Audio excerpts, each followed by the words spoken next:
Bom, pessoal, nessa introdução aqui, eu queria só mostrar para vocês, rapidamente, alguns conceitos que a gente muitas vezes desconsidera ou não liga uma coisa a outra, mas que está relacionado com esse conteúdo que nós vamos ver no segundo ano.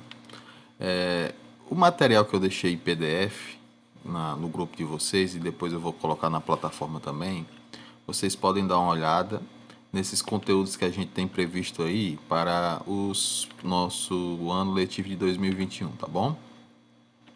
Então é o seguinte, o meu foco aqui hoje é só apresentar para vocês a relação que a humanidade tem com a termologia, né? Ou a termometria, né?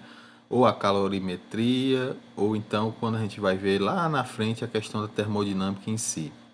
Mas de início, uma coisa bem básica a gente já sabe, a questão do fogo, né? Então, o fogo é uma coisa tão importante na humanidade que estudos mais recentes eles têm levantado alguns conceitos bem interessantes. Por exemplo,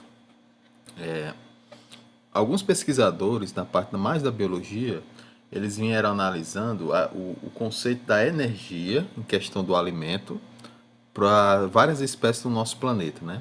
E o que é que difere a humanidade dos outros animais, né?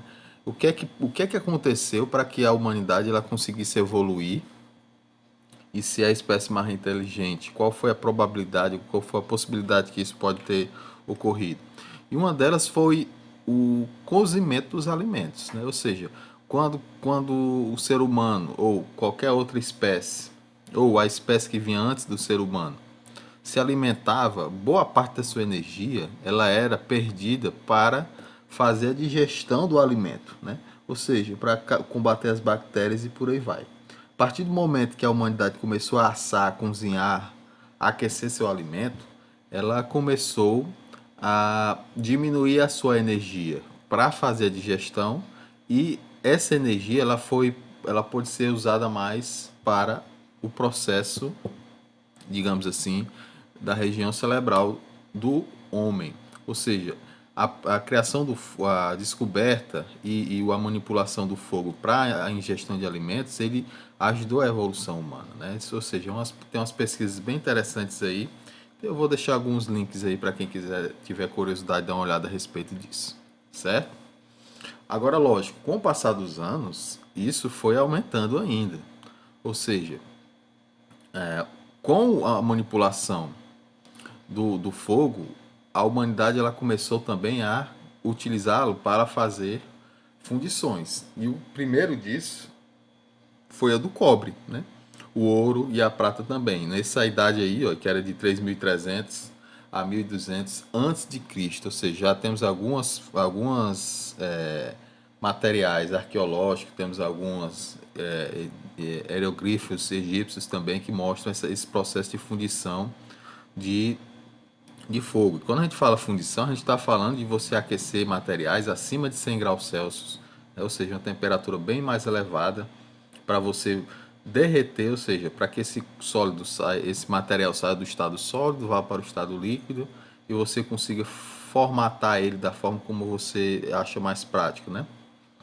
Bom, após isso nós tivemos a idade do bronze, né? 3.300 a 700 antes de Cristo, né? Também e a idade do ferro, que já foi de 1.200 antes de Cristo até 1000 depois de Cristo, né? Ou seja, o ferro é um quarto elemento mais abundante da crosta terrestre, porém o seu uso prático começou 7.000 anos mais tarde do que o do cobre, 2.500 anos depois do bronze. Ou seja, o ferro, ele começou, quando o ser humano começou a trabalhar com isso, a gente percebe aquela expansão, ou seja, aquele período romano, se você parar para pensar, né? O período romano foi basicamente assim, o berço da nossa civilização atual. Né? E a questão da manipulação do ferro, todo ele estava intrinsecado, ou seja, estava junto disso. Agora, com o tempo, a gente vai ver. mas lá na frente também eu vou focar um pouco mais nisso nas nossas aulas, a questão da Revolução Industrial. Ou seja, isso aí é que fez uma grande diferença na humanidade. Por exemplo, aqui nós temos a representação de uma primeira máquina a vapor, tá certo? Essa aqui, ó, foi em 62 já depois de Cristo, criado por Herón de Alexandria. Isso aqui, pessoal, nada mais era do que você aquecia uma quantidade de água que ficava dentro dessa esfera. Quando o vapor saía, ela fazia essa esfera girar, tá certo? Ele ia saindo aqui pelas pontas. Ou seja, qual era a função disso? No momento da criação desse material, nenhum, né? Nesse momento a pessoa não via nenhuma utilidade. Mas com o tempo, bom tempo depois, você tinha, por exemplo, máquinas como a do James Watt. Né? Isso aqui é só um exemplo de uma máquina do James Watt. Aí você começou a ter, por exemplo, escavação de poço. Você conseguia fazer as máquinas para o processo da primeira revolução industrial em si, né? Que isso já foi acontecendo entre 1760, né? E em algum momento entre 1840.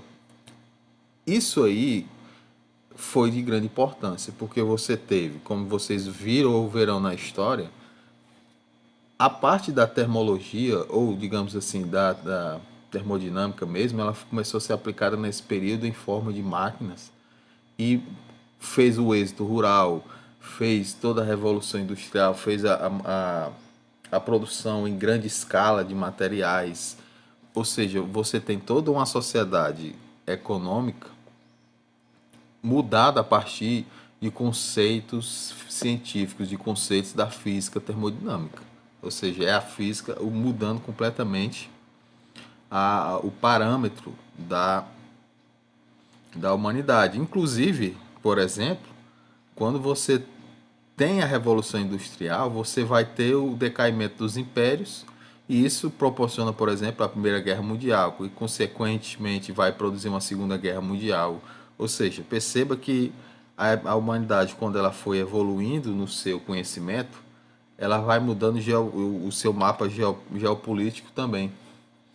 Mas assim, máquinas a vapor, você já tinha aí, ó, a primeira locomotiva, 1802, primeiros carros a vapores, ó, percebe que esse aqui em 1920 ele tinha uma cara de carro mais assim, não um maquinário meio esquisito.